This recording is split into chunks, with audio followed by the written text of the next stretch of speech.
Welcome to Stone Crow's Mysterious Tales. Today we are back on the Royal Mile in Edinburgh.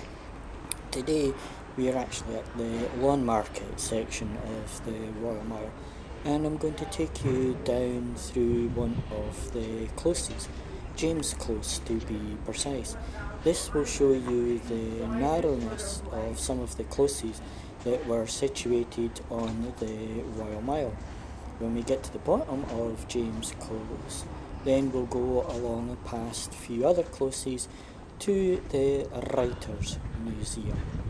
Now, the Writers' Museum once belonged to Lady Stair, but before she came Lady Stair, she was born Lady Eleanor Campbell. Now, she was a rich young lady within her own rights. Her family was exceedingly rich. Now, unlike today, her family actually chose who she was to marry.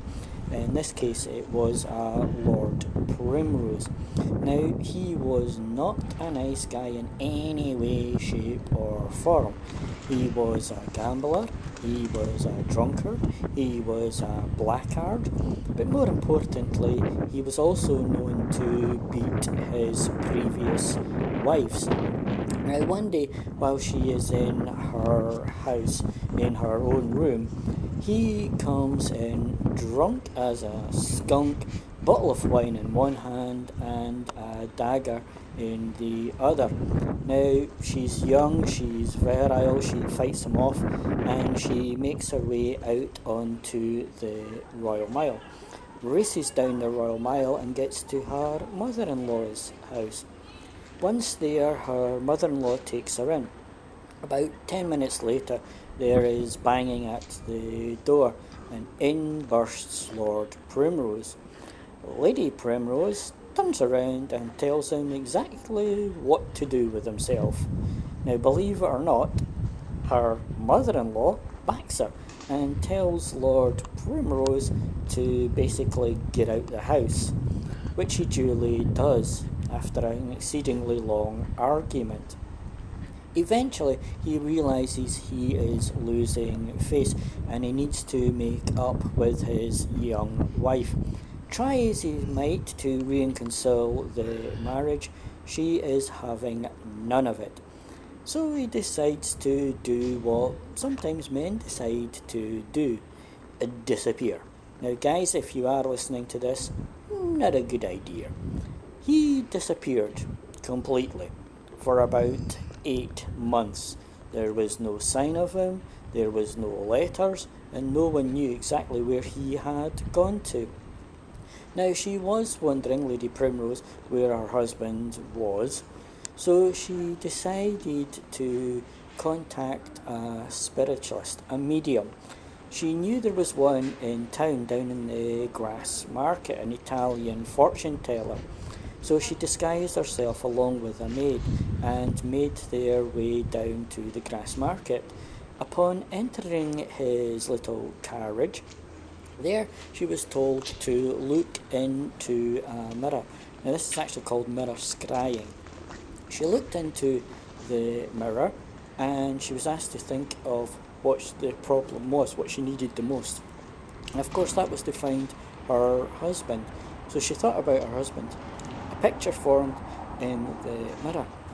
And this was a picture of a church and her brother standing at the door of the church.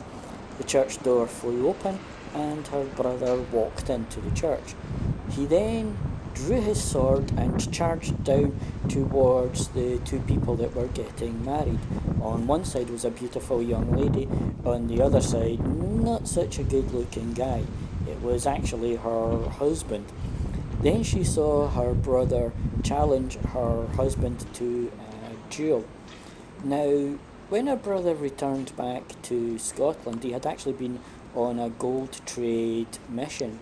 She asked him what had happened, and he turned around and told her that he was invited to a goldsmith's wedding in Copenhagen, And when he got there a little bit late, he realised that the person standing at the altar was his brother-in-law, and he challenged him to a duel.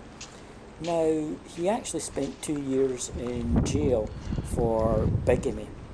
So, of course, at this moment in time, she had written down everything that she had actually saw in the mirror. And when she read it back to her brethren, then it was agreed that that is exactly what had happened. Now, at this moment in time, you may believe me, you may not, but you can read about it in Sir Richard Chambers's Traditions of Edinburgh, who is William Chambers's brother. Now, of course, him committing bigamy, she's allowed to divorce, which she duly does. Now, she's still young, she is still beautiful, she's even more rich than she was before. So, of course, there is a large number of suitors who want to marry her, and she has a choice of who she can marry, and she picks Lord Stair, John Dalrymple, and they move into the magnificent house that you can see here, which is today the Writers' Museum. There's going to be another vlog shortly on Lord Stair himself. So I hope you have enjoyed today's tale. If you have, please follow us on YouTube. Press the subscribe button to see more of these tales.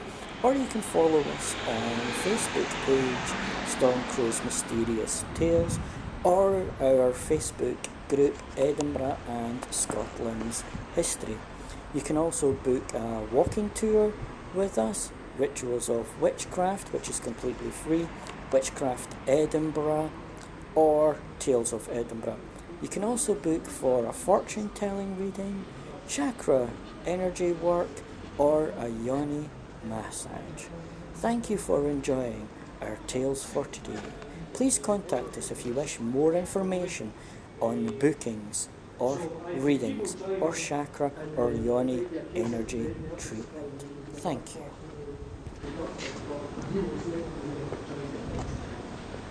A boiler food.